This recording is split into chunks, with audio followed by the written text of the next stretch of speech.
안녕하세요 친구들. 오늘은 3단원의 네 번째 시간입니다.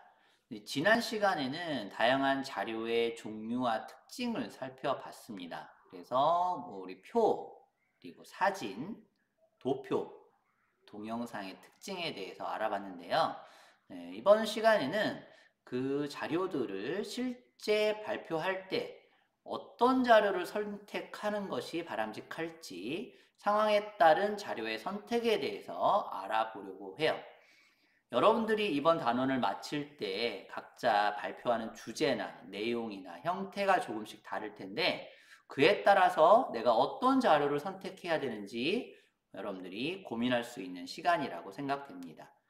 주의 깊게 영상 시청하시고 항상 강조하는 것처럼 영상은 처음부터 끝까지 시청하시기 바래요. 꼭입니다. 오늘 수업 시작하겠습니다.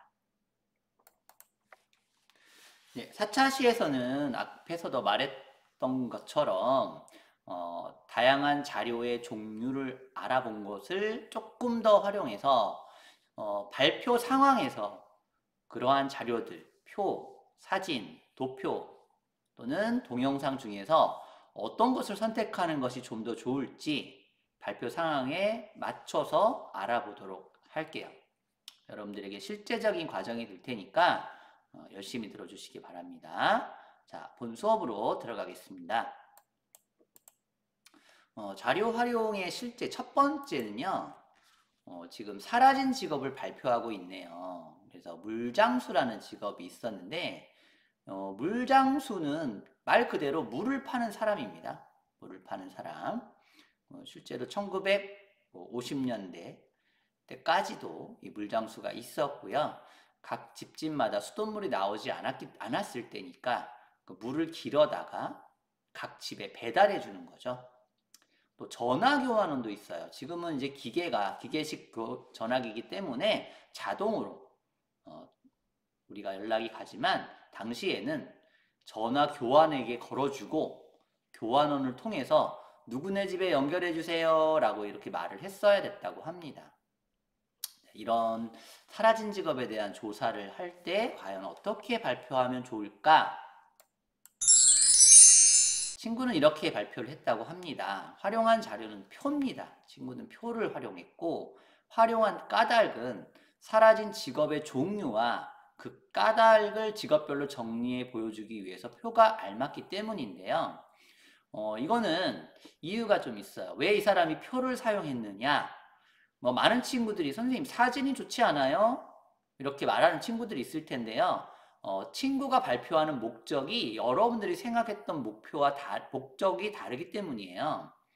이 학생의 목적은 사라진 직업의 종류, 그리고 왜 그게 사라졌는지를 알려주고 싶었던 거예요.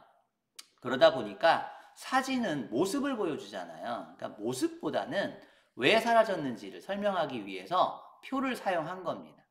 그러니까 이 친구의 목적에는 표가 더 적합했던 거죠. 그러니까 여러분들도 발표의 목적을 생각해 보시면 모습을 보여주느냐, 이유를 설명하느냐, 원인을 알려주느냐, 비교를 할 거냐, 이런 목적에 따라서 사용하는 자료가 달라질 수 있다는 겁니다. 자, 두 번째 어린이는 과거에 있던 직업인 보부상을 소개를 하는데 동영상을 보여준다고 합니다. 자, 이 친구는 왜 동영상을 보여주게 됐을까요? 보부상의 직업의 모습이고 발표할 자료 동영상인데 활용한 까닭이 뭐냐면 사라진 직업인 보부상의 모습을 생생하게 보여주기 위해서 동영상이 알맞다고 생각을 한 거예요. 즉, 이 친구는 보부상이 사라진 원인이나 까닭보다는 보부상이라는 직업의 모습을 소개하고 싶었던 거죠. 그런데 사진은 너무 오래돼서 좀 보기가 어려우니까 이 사람이 실제로 어떤 활동을 했는지 동영상으로 전달하고 싶었던 겁니다. 간단하게 말하면 보부상의 직업 소개 정도 되겠죠. 앞에 있는 친구는 앞에서 발표했던 친구가 물장수나 전화교환원의 모습이 아니라 하는 일이 아니라 사라진 까닭을 설명하려고 했기 때문에 표가 더 적절했다면 지금 발표하는 이 친구는 보부상이 사라진 원인이 아니라 보부상의 모습, 활동 모습을 소개하고 싶었던 겁니다. 따라서 동영상이나 사진이 훨씬 더 적합한 겁니다. 세 번째는 이제 독도의 자연환경을 소개하는데 이 친구가 사진 자료를 제시한 이유가 있어요. 왜일까요? 짐작해 보시면 금방 이해하실 겁니다. 맞아요. 여행지의 자연환경은 있는 그대로 보여줄 때 더 이해하기가 쉽거든요. 뭐 독도는 뭐 이렇게 섬이 3개로 돼 있고요. 바다에 떠 있고요. 뭐 푸른 파도가 있고요. 이렇게 설명해 봐야 사진 한 장 보여주는 것보다 더 좋은 설명은 없겠죠. 그래서 이 친구는 독도의 자연환경을 학생들에게 눈에 보이듯이 소개하고 싶었기 때문에 사진 자료를 제시를 한 겁니다. 각자 여러분들의 그 발표 목적에 따라서 여러분들도 알맞은 자료를 선택할 수 있는 고민이 필요하신 것 같아요. 자, 우리 이렇게 사진 자료는 여행지의 자연환경을 한눈에 보여줄 수 있기 때문에 사진이 필요하고요. 만약에 내가 여행 일정을 소개를 하고 싶다면 관광 안내서 또는 관광 지도가 적절하겠죠. 이유가 뭐냐면 여행 코스와 일정이 잘 설명되어 있기 때문입니다. 또 여행지까지 가는 길을 내가 말하고 싶어요. 그렇다면 지도가 좀 더 적당할 텐데 까닭은 여행지까지 가는 과정을 지도로 한눈에 보여줄 수 있습니다. 뭐 여기를 거쳐서 A라는 곳을 거쳐서 B라는 곳을 들렸다가 C에 도착했습니다. 이렇게 설명하는 것보다 A, B, C의 위치를 지도로 표시해주면 훨씬 이해가 빠를 겁니다.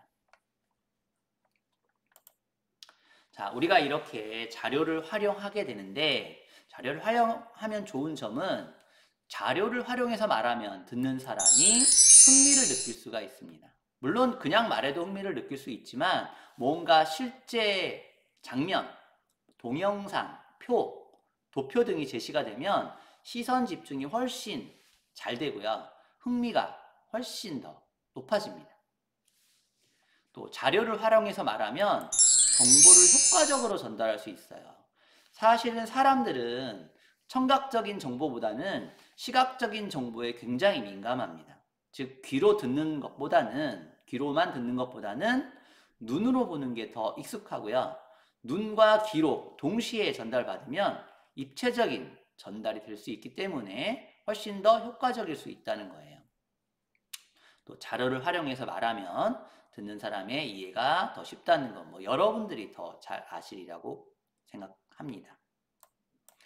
자, 오늘 선생님과 4번째 강의 들었는데요.